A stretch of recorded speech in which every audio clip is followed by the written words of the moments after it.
Selamat datang di Pojok Santai. Sebelum Anda mendengarkan audiobook ini, kami menginformasikan bahwa channel ini adalah review audio dari buku yang ada di Indonesia. Untuk membaca keseluruhan buku ini, kami menyarankan membeli buku aslinya di toko buku kesayangan Anda, baik offline maupun online. Keberadaan channel ini dimaksudkan untuk membantu Anda mendapatkan pengetahuan dari buku-buku kesayangan Anda. Jangan lupa untuk subscribe, like, dan komen.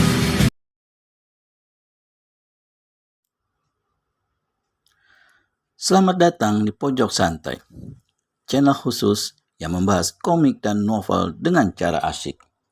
Wiro Sableng alias pendekar Kapak Maut Naga Geni 212 tak pernah menyangka akan mendapatkan totokan 3 hari 3 malam. Siapakah yang telah menotok Wiro? Yuk cari tahu jawabannya di video berikut ini.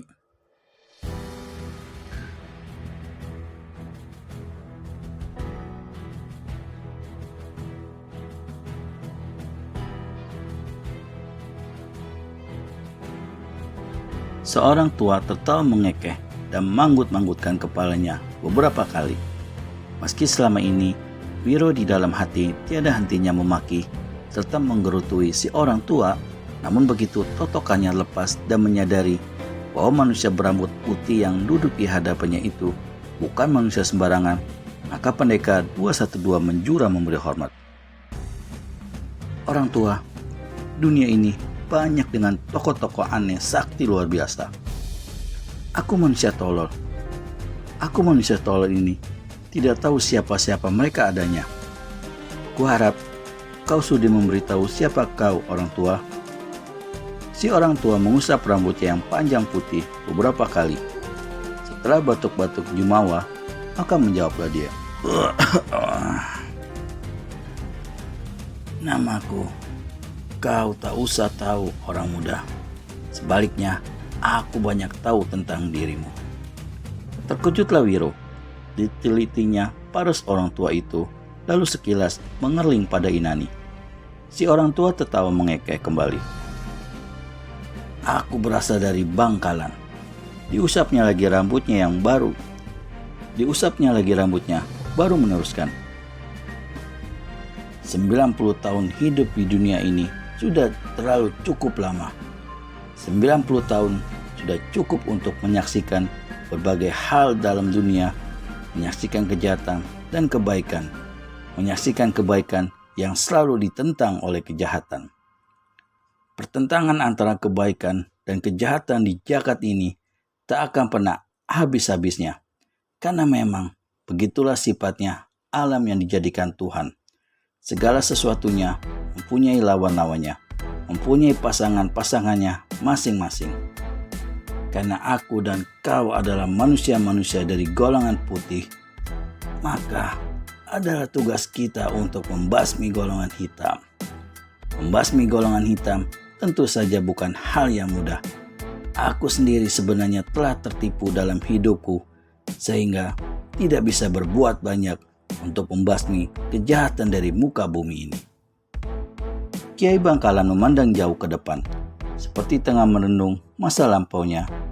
Sedang nada suaranya tadi jelas sekali mengandung suatu penjelasan yang mendalam. Kalian duduklah, jangan berdiri saja, ujar Kiai Bangkalan. Setelah Wiro Sableng dan Inani duduk di hadapan orang tua itu, maka Kiai Bangkalan meneruskan bicaranya. 8 penjuru angin dunia persilatan kini dibikin gempar oleh kejahatan yang bersumber di Pulau Madura ini. Sumber kejahatan itu bukan lain daripada Dewi Siluman dan anak-anak buahnya. Beberapa perguruan dan sebuah partai persilatan telah dihancurkan oleh mereka. Belasan tokoh-tokoh silat golongan putih serta beberapa lainnya yang hebat-hebat dari golongan hitam mereka bunuh. Yang tertangkap hidup-hidup mereka siksa secara buas. Ringkas kata, siapa saja pihak yang tidak mau tunduk dan masuk dalam golongannya akan ditumpas musnah oleh Dewi Siluman. Aku yang sudah tua ini hanya bisa makan hati, tak mungkin turun tangan menumpas sumber kejahatan yang ada di pulau Ko ini. Lagi-lagi, nada suara Kiai Bangkalan membayangkan nada penjelasan. Penuh rasa ingin tahu dan tidak mengerti, maka Wiro Sableng beranikan diri bertanya. Mengapa tidak mungkin, Kiai Bangkalan? Mengapa tidak bisa? Menurut penglihatanku, ilmumu tinggi luar biasa. Bagimu, tentu mudah saja untuk menumpas Dewi Siluman dan gerombolannya. Kiai Bangkalan tertawa-tawa.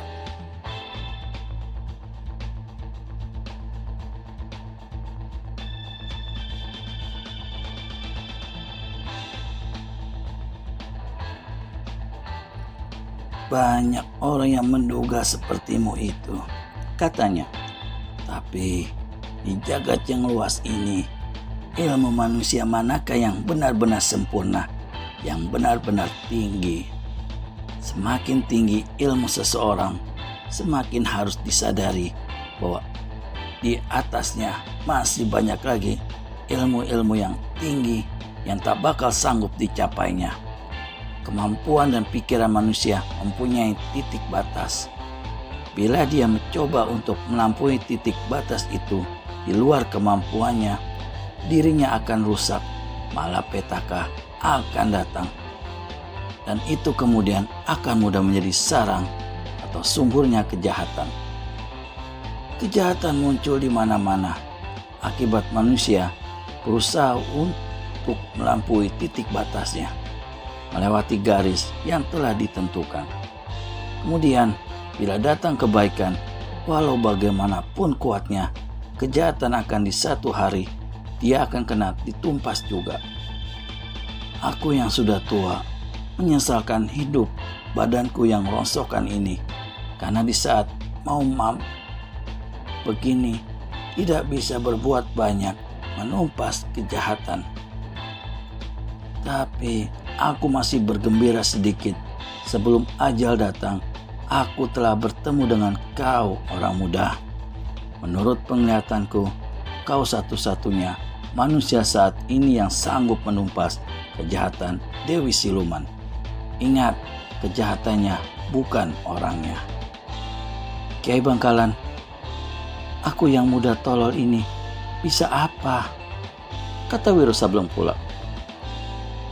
Terus terang saja, aku tak mengerti mengapa kau mengatakan tak bisa berbuat banyak menumpas kejahatan. Bukankah ilmumu tinggi sekali, Dewi Siluman tentu akan mudah kau tumpas. Kiai Bangkalan hela napas dan geleng-gelengkan kepalanya. Aku hanya memiliki 2 macam ilmu, orang muda. 2 macam ilmu itu saja tak sanggup untuk menumpas kejahatan Dewi Siluman. Di samping itu, seperti aku terangkan tadi, sebenarnya aku yang sudah tua ini telah kena tipu. Setelah menghela napas dalam sekali lagi, barulah Kiai Bangkalan meneruskan. 2 macam ilmu yang kumiliki ialah kecepatan bergerak dan ilmu pengobatan. Mana mungkin 2 macam ilmu itu bisa diandalkan untuk menghadapi Dewi Siluman yang sakti luar biasa. Tapi kau juga memiliki ilmu totokan yang teramat lihai, ujar Wiro.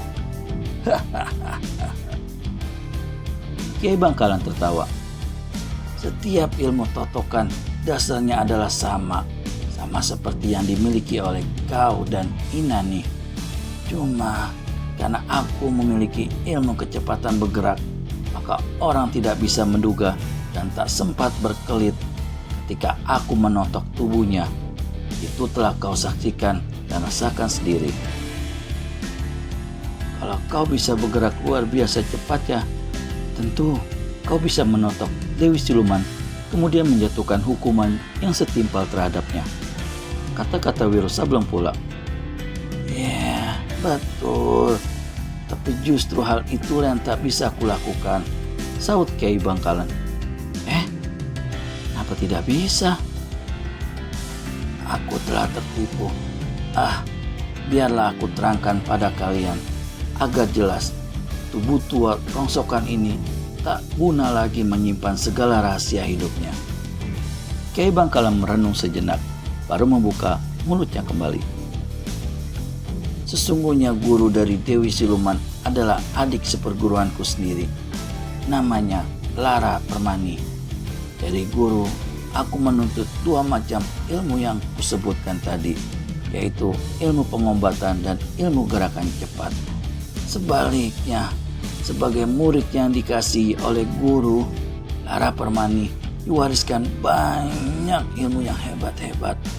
Di antaranya ilmu Jala Suktra Sati, Jala Sutra Sakti, ilmu racun biru, yang paling hebat ilmu 1000 siluman mengamuk. Sebegitu jauh, tak ada satu ilmu di dunia ini pun yang sanggup mengalahkan ilmu 1000 siluman mengamuk itu. Tapi walau bagaimanapun, setiap ilmu di dunia ini tak ada yang maha sempurna. Selalu saja ada kelemahannya. Demikian juga dengan ilmu 1000 siluman mengamuk. Apa kelemahannya, Kiai? Tanya Wiro. Benarkah Dewi Siluman mempunyai kelemahan sebagaimana yang diisyaratkan Kiai Bangkalan? Temukan jawabannya di video selanjutnya hanya di channel Pojok Santai. Segera subscribe dan tekan tombol lonceng untuk mendapat notifikasi video terbaru dari kami. Terima kasih dan sampai bertemu kembali.